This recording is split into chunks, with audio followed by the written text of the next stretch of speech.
a través de Caché.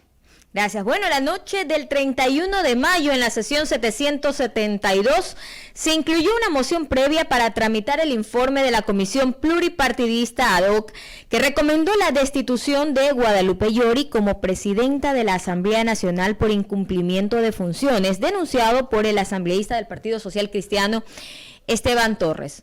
81 votos de los 82 asambleístas presentes entonces decidieron destituir a la presidenta Guadalupe Llori y en su lugar asumió el cargo Virgilio Saquicela. Él incluso el día de ayer salió a defender su cargo como presidente de la Asamblea Nacional frente al pronunciamiento del ministro de Gobierno Francisco Jiménez de que se consumó una ilegalidad. Se incumplieron medidas cautelares al destituir a Guadalupe Llori. ¿Esto es así, constitucionalista? ¿Se cometió una ilegalidad? ¿Se incumplieron medidas cautelares al cambiar el orden del día de una sesión que era continuada? Perfecto. Es importante tomar en cuenta algunas cuestiones importantes respecto de este caso. Yo como ciudadano, más allá de ser abogado, estoy totalmente de acuerdo con la destitución de la expresidenta de la Asamblea Nacional, Guadalupe Llori. Creo que los incumplimientos de funciones son expresos y creo que de alguna forma esto va a dar alguna tranquilidad al país, cierto ambiente de gobernabilidad en la Asamblea Nacional para que se trabaje en aquellos proyectos de ley que obviamente respondan a las exigencias, necesidades que tenemos los ecuatorianos. Ahora bien, pero también respetuoso de la Constitución y del debido proceso, más allá de querer que la señora Llori no esté en el cargo, sí debo hacer algún tipo de señalamientos. Primero, considero que sí es irregular que si no pones en el orden del día que vas a hacer el proceso ya de destitución de la presidenta de la Asamblea Nacional, obviamente que existe aquí un vicio en el procedimiento. Más allá de que estemos seguros o de acuerdo que la señora Llori debe salir del cargo. Entonces, obviamente que en una continuación de una sesión de pleno, donde no está ese punto del orden del día, tú no puedes hacer aquello. Sin embargo, la Asamblea Nacional lo ha hecho. Por otro lado, las medidas cautelares que en su momento presentó Pachacutic en un juez de Quitumbe de la ciudad de Quito, prácticamente suspendía este proceso. Medidas cautelares que desde ningún punto de vista debían haber sido aceptadas, porque en ningún momento hay una amenaza a un derecho constitucional.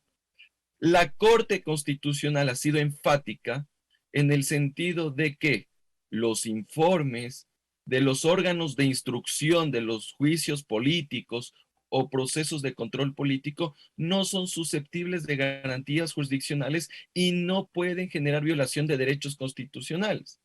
En ese contexto, lo que resuelva la Comisión Pluripartidista no puede violar derechos constitucionales por una sencilla razón, que ese informe no es vinculante, a tal punto que si la comisión podía decir que no se recomienda la destitución del cargo de presidenta del asambleísta Llori, el Pleno de la Asamblea Nacional podía resolver totalmente contrario a aquello.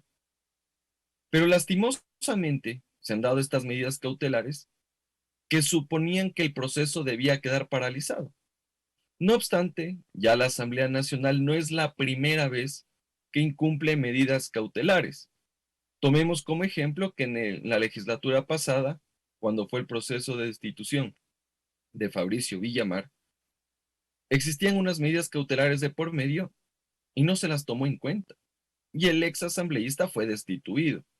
Lo propio pasó en este periodo legislativo con la legisladora Bella Jiménez, que a pesar de tener medidas cautelares, la Asamblea Nacional terminó con su destitución. Por ahí también escucho algunas voces del otro lado de los supuestos afectados que ya han presentado una denuncia ante la Fiscalía General del Estado porque los 81 o 82 asambleístas que votaron a favor de la destitución de presidenta de la señora Guadalupe Llori habrían cometido un delito de incumplimiento de decisiones legítimas de autoridad competente previsto en el artículo 282 del COIP. Pero parece que aquellos legisladores y aquellos que han presentado esta denuncia se les ha caído de la Constitución el artículo 128, porque el artículo 128 te dice que los asambleístas no son civil ni penalmente responsables respecto de sus actuaciones y votaciones en el ejercicio de su cargo. Por lo tanto, esa denuncia no va a tener ningún tipo de viabilidad. Y lo que debería hacer la fiscal general del Estado es archivar esa denuncia porque es improcedente. Por ese lado, no, entonces. Pero como usted señaló, existe un vicio en el procedimiento. Este cambio en el orden del día en una sesión que ya se había programado y que no había en una primera instancia se había aceptado cambios. La legisladora de la bancada Acuerdo Nacional del BAN, Natalie Arias, cuestionó lo actuado en la sesión plenaria del 31 de mayo y reiteró que se trata de una ilegalidad. Ella también ha dicho, ¿no?, que no se debía permitir este cambio en el orden del día, que dio paso al tratamiento de este informe porque era ilegal. Por ahí tal vez Guadalupe Llori podría tener una salida, tal vez, y recuperar la presidencia de la Asamblea. Bueno, en este momento yo voy a jugar a ser abogado del diablo. Y en ese contexto, yo creo que Guadalupe Llori tiene que irse al cargo de presidenta, pero respetando el debido proceso. Y considero que no se ha respetado el momento en el cual tú convocaste a una sesión de pleno donde estaban preestablecidos los puntos del orden del día y a partir de ahí incluyes por la ventana otro punto del orden del día que no correspondía y prácticamente con eso destituiste en el cargo de presidenta a Guadalupe Llori. Lastimosamente aquí sí podríamos decir que hay un vicio en el procedimiento y sería susceptible de una acción de protección, ahora sí de una acción de protección, porque hagamos un símil para que entiendan los ciudadanos. Es más o menos que a una persona se le demande por pensión de alimentos, vaya a la audiencia donde el juez de familia y el juez de familia dice, ¿sabe qué? No solo voy a resolver lo de la pensión de alimentos, sino también la tenencia y el régimen de visitas. Entonces, obviamente que no puedes hacer ese tipo de cuestiones porque tienes que tener las garantías para que inclusive tú puedas ejercer tu derecho a la defensa.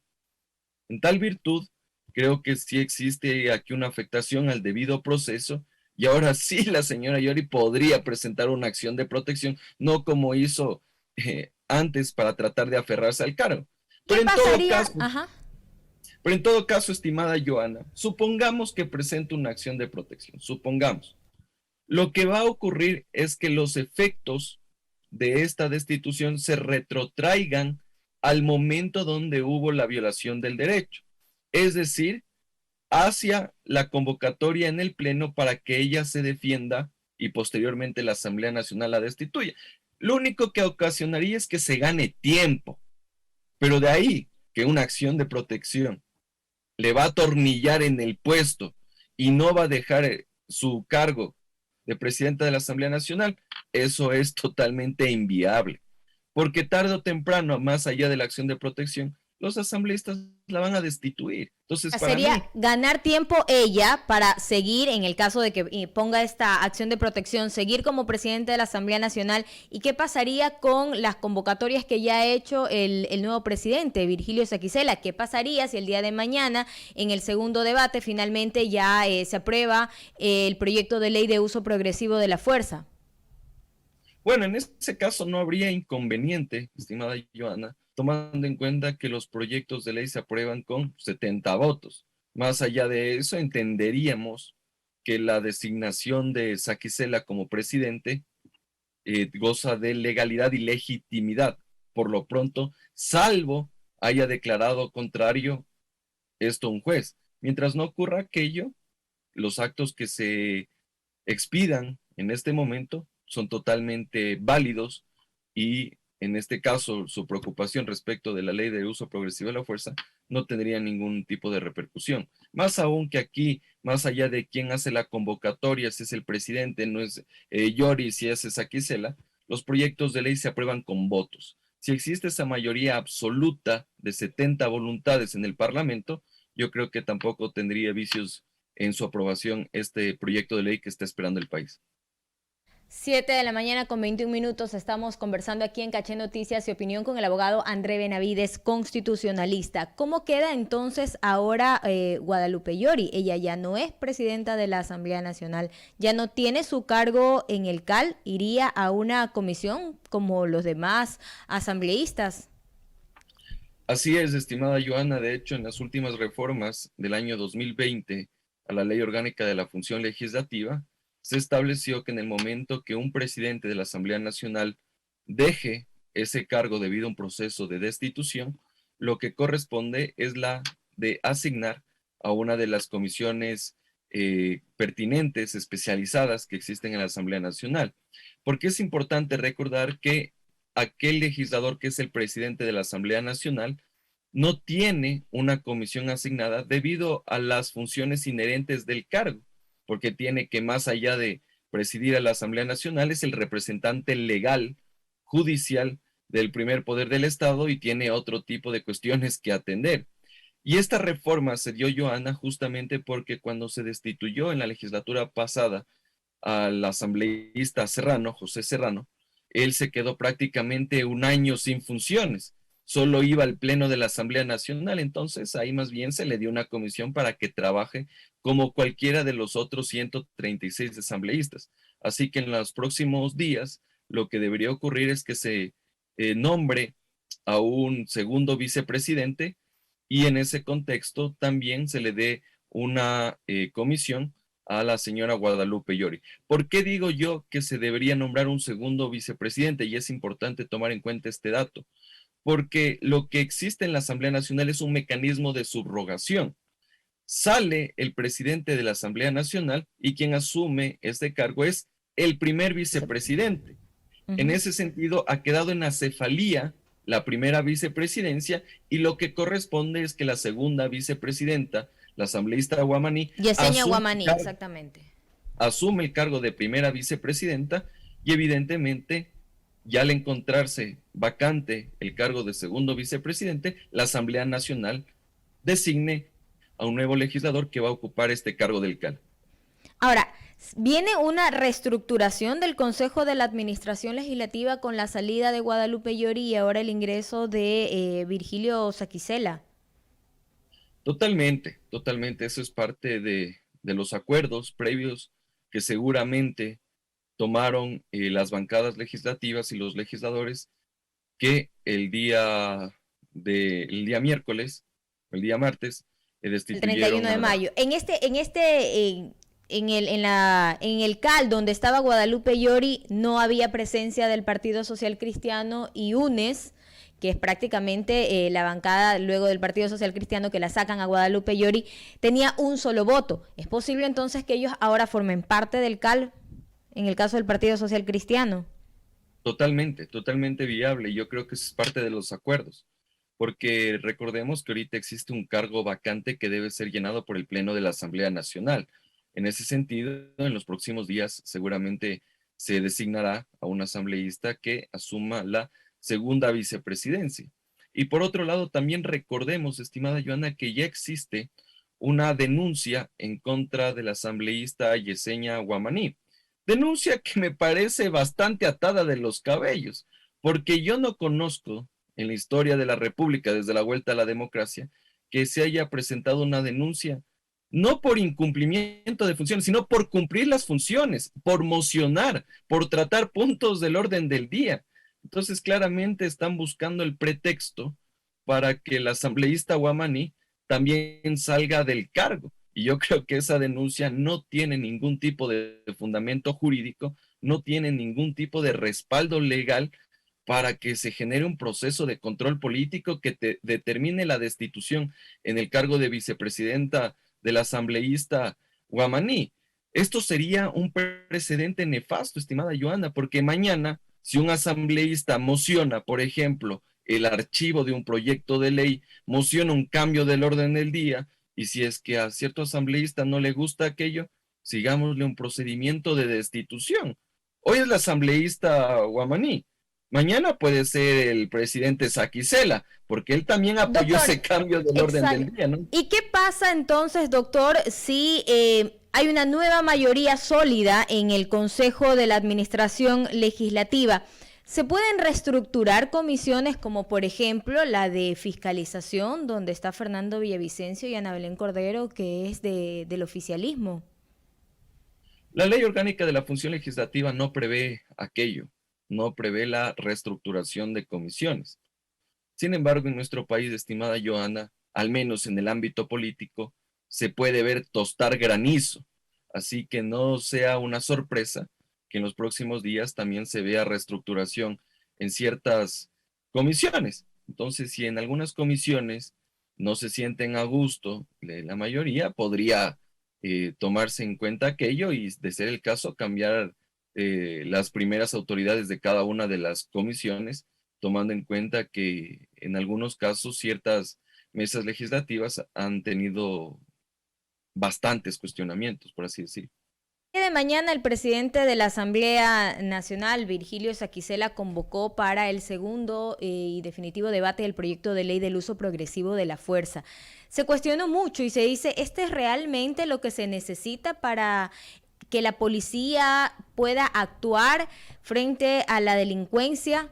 ¿Esta será realmente un paso importante para que se dé a la policía, a las Fuerzas Armadas, los mecanismos necesarios y suficientes para enfrentarse a la delincuencia, o es otra ley más?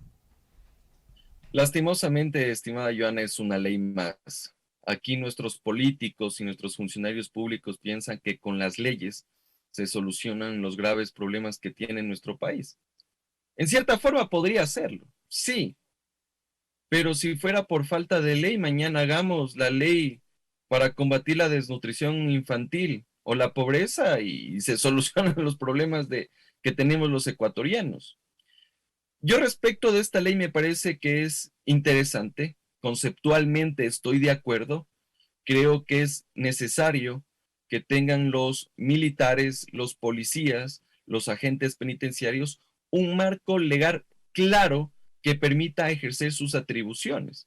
Porque lastimosamente, estimada Joana, lo que ocurre es que muchas veces los policías se sienten en indefensión debido a que muchas veces, si es que ellos en el ejercicio del uso progresivo de la fuerza, emplean armas letales y generan la muerte de un ciudadano que ha puesto en riesgo la vida, la integridad de terceras personas o del propio gendarme, pueden ser objeto de procedimientos penales. Y no solo eso, suspensión en sus carreras, ya sea policiales o militares. En cierta forma me parece interesante porque ya quedan algunas cuestiones bastante claras, pero también yo sí tengo que hacer serios cuestionamientos a esta ley y creo que es algo que no han visto nuestros legisladores, porque nuestros legisladores, también hay que decirlo con todo sentido, que no leen los proyectos de ley. En ese contexto, yo he revisado a profundidad la ley y prácticamente se está endosando el tema de seguridad ciudadana y orden público también a los militares, cuando las Fuerzas Armadas no tienen competencia constitucional para aquello, sino que tienen una facultad complementaria a la de la Policía Nacional, siempre y cuando se decrete estado de excepción. En ese sentido, también existe una nueva regulación que se llama estado de emergencia, que permite el uso de las Fuerzas Armadas. Al menos en el estado de excepción tú tienes el control por parte de la Corte Constitucional. En el estado de emergencia, ¿quién te controla? Absolutamente nadie. Y eso puede ocasionar que sea un mecanismo discrecional y arbitrario que podría generar violaciones a derechos constitucionales. Y por otro lado, estimada Joana, también a los militares se les está dando funciones que tienen que ver con la seguridad del sistema penitenciario. Por un lado nos dicen que pueden ingresar a los centros de rehabilitación social y por otro lado también nos dicen que podrían hacer control en los exteriores de estos recintos penitenciarios, cuando esa no es atribución y competencia de las Fuerzas Armadas, salvo se decrete estado de excepción. Pero doctor, y ya que tocamos ese rol de las Fuerzas Armadas, ¿no es momento entonces de cambiar la visión de las Fuerzas Armadas, tomando en cuenta la coyuntura, el crimen organizado, el narcotráfico que está ganando cada vez más terreno? ¿No es momento de actualizar lo que dice el artículo 158 de la Constitución, de que las Fuerzas Armadas solamente sirven para garantizar la integridad territorial de la nación y proteger las fronteras, cuando el problema lo tenemos casa adentro? En ese sentido, yo no creo que las Fuerzas Armadas se debe desnaturalizar cuál es su misión, porque su misión es garantizar la soberanía del Estado y obviamente la integridad territorial. No puedes mandarles a las Fuerzas Armadas que se pongan en cada esquina y hagan funciones de policía, porque no tienen la preparación para aquello. Inclusive, supongamos que ya sacamos a las Fuerzas Armadas a las calles. Las armas de dotación no son las necesarias o no son las que se requieren para controlar el orden público, porque ahí veríamos que en una situación en la cual tienen que disparar a un delincuente, esa arma no es adecuada, a diferencia de las que tiene la Policía Nacional. Yo no quiero que se desnaturalice la misión constitucional que tiene la Policía Nacional y las Fuerzas Armadas debido a la grave situación de criminalidad y de seguridad que está atravesando nuestro país. ¿Se deben tomar medidas rígidas? Sí, por supuesto, pero eso también se lo hace con presupuesto, también se lo hace con decisiones que realmente tengan como consecuencia el combate a la delincuencia y la inseguridad. Pero no puedes tomar medidas coyunturales de este tipo solo para darle algún tipo de respuesta a la ciudadanía.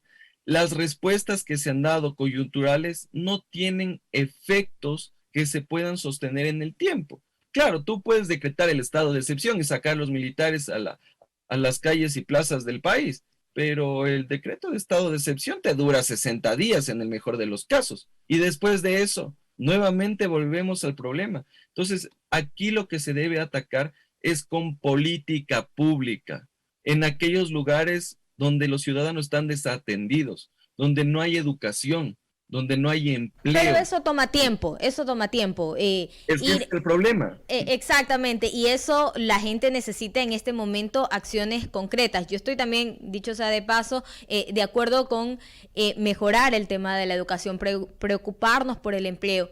Pero en este momento, cuando todos los días estamos recibiendo noticias de asaltos en lugares donde pensábamos que eran seguros porque estaban en horas del día, porque era el centro de una ciudad, porque estaba cerca de un policía, vemos que todos esos lugares ya han sido tomados por la delincuencia y hablamos de sectores donde definitivamente no se puede uno ni siquiera acercar, ni siquiera la policía puede ingresar. ¿Qué se puede esperar entonces por parte de las leyes? Eso toma tiempo, hacer una reforma en la educación, invertir en planes de salud, en planes de inclusión social. Como policía, como Fuerzas Armadas, en el caso particular de las Fuerzas Armadas, ellos están para enfrentar los peligros externos, pero en este momento las calles ya son un peligro. Yo creo que en este caso, como le he indicado, estimada Joana, las Fuerzas Armadas tienen funciones complementarias. Ya, en cierta forma se podría ayudar de esa manera, pero no le puedes endosar esa atribución, esa misión constitucional a las Fuerzas Armadas, que podrían hacer un tema de control de armas como actualmente lo hacen, sí. Y yo creo que una de las medidas que se podrían adoptar es esa, que las Fuerzas Armadas tengan más presencia en las calles, porque al menos hasta eso al ciudadano le da una tranquilidad, una certeza, una seguridad. Pero eso no significa también que las Fuerzas Armadas van a luchar contra los delincuentes. Es que no es... El rol no es justamente el control de armas de las Fuerzas Armadas, y eso hemos visto y aceptado por las mismas Fuerzas Armadas. El ingreso de armas desde Perú ha aumentado en los últimos años y vemos que esas armas son las que se utilizan aquí en las calles para los sicariatos. Sí, lastimosamente y vemos que existe una deficiencia. Y no solo eso, es lastimoso que inclusive usted ha puesto el dedo en la llaga, estimada Joana, porque claro, entran armas desde Colombia, desde Perú, y posteriormente entran esas armas a los centros de rehabilitación social, donde en los exteriores también están militares. Entonces dice, oye, si en frontera no puedes controlar, afuera de un recinto penitenciario tampoco, entonces no te sorprenda también que los delincuentes estén mejor armados que los propios policías y militares. Y eso se ¿Sabe? debe también a otro problema que tenemos, Joana. Lastimosamente, hay ciertos elementos que están prácticamente ensuciados, se han dejado llevar por estas bandas criminales y son parte de ellas y permiten que se den este tipo de cuestiones. Entonces, y también tenemos que ver temas de corrupción. Entonces, el problema no solo va por determinar si es que las Fuerzas Armadas deben o no estar en las calles de hacer funciones de seguridad ciudadana, sino que en realidad el problema es integral, pasando por el tema de Fuerzas Armadas, Policía Nacional, pasando por las atribuciones y cómo ejercen los jueces y fiscales, porque también en algunos casos quedan en la impunidad, y claro, si quedan en la impunidad, el delincuente a la orden del día ya está saliendo nuevamente a las calles a delinquir. Entonces el problema es sistémico y con medidas parches lo único que haces es dar ese paliativo, pero no solucionas el problema de raíz. Y es lo que se necesita finalmente. 7 de la mañana con 36 minutos. El abogado André Benavides, constitucionalista aquí en Caché Noticias y Opinión. Muchísimas gracias por acompañarnos hoy. Muchas gracias por la invitación, estimada Joana. Un cordial saludo para todos. Gracias.